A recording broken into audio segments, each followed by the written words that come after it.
પાકિસ્તાની મૂલ્યો છે, પાકિસ્તાની પૈસા લઈને હિન્દુસ્તાનમાં હિન્દુઓની એકતા જોવા આવેલા. હવે એટલે જોડે પાકિસ્તાનમાં કાયદો મૂકી દેવાનો છે.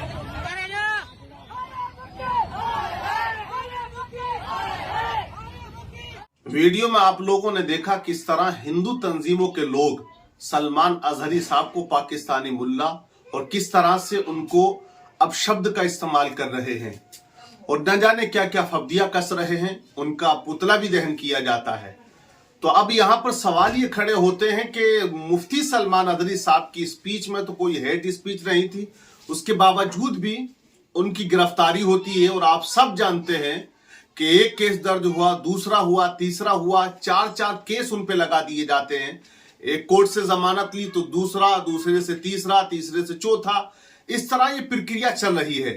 लेकिन इन लोगों ने सरेआम आके एक धार्मिक गुरु, एक रहनुमा जो है मुसलमान कम्युनिटी के एक बड़े आलिम, जिन पर कोई ऐसा केस भी नहीं है, हेट स्पीच का मामला उन पे दर्ज हुआ लेकिन जमानत कोर्ट ने उनको दे दी.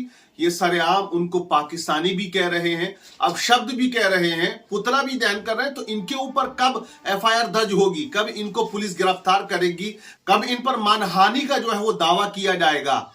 आप देखें तो ये यहां पर एक तरफा कार्रवाई भी होती हुई दिखाई दे रही है. तो यहीं पर मुस्लिम कम्युनिटी के लोग फिर सवाल करते हैं, आखिर प्रशासन या शासन कहां सोया हुआ है? क्यों ऐसे लोगों पर कार्रवाई नहीं होती जो शांति को भंग करना चाहते हैं? आप देखें कि मुस्लिम कम्युनिटी के एक बड़े आलिम हैं, यहां इनके इस अमल से शांति भंग भी हो सकती है, यहां इनके अमल से कुछ विवाद भी बढ़ सकता है. इस तरह की हरकतें ये सरेआम कर रहे हैं. तो इन पर लगाम कब लगाएगी मोदी सरकार? अगर मोदी सरकार ऐसे लोगों पर लगाम नहीं लगाएगी तो जाहिर सी बात है माहौल बिगड़ सकता है, माहौल खराब हो सकता है. तो यहां यही सवाल किए जाते हैं कि क्यों ऐसे लोगों पर कार्रवाई नहीं होती है जो हेट स्पीच देते हैं, जिनकी स्पीच में हेट नहीं था, उनको हेट स्पीच कह के एफआईआर दर्ज करा दी जाती है. पुलिस बड़ी सतर्क हो जाती है, फौरी तौर पर कार्रवाई भी होती है. बंबई से गिरफ्तार करके गुजरात ले गए, वहां कोर्ट में दाखिल कराया गया 62 घंटे के बाद में. तो मुफ्ती सलमान अजहरी साहब की तबीयत कुछ अलील भी चल रही है. मैंने देखा कि बहुत से जो अंधभक्त लोग हैं वो बड़ी कमेंट्स कर रहे हैं कि चाल बदल गई, अंदाज बदल गया.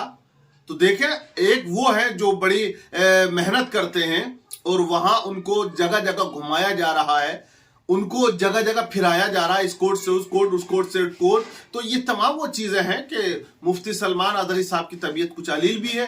बहरहाल ऐसे संगठनों के खिलाफ सख्त कार्रवाई होनी चाहिए, इनके ऊपर एफआईआर दर्ज होनी चाहिए जो इस तरह की हरकतें कर रहे हैं और सरेआम कर रहे हैं, कैमरे के सामने कर रहे हैं. तो प्रशासन को, शासन को ऐसे लोगों पर नजर, इन पर सख्त कार्रवाई करते हुए इनको गिरफ्तार करना चाहिए. आप लोगों का क्या कहना, आप जरूर कॉमेंट करके बताइएगा. वीडियो को शेयर कीजिए.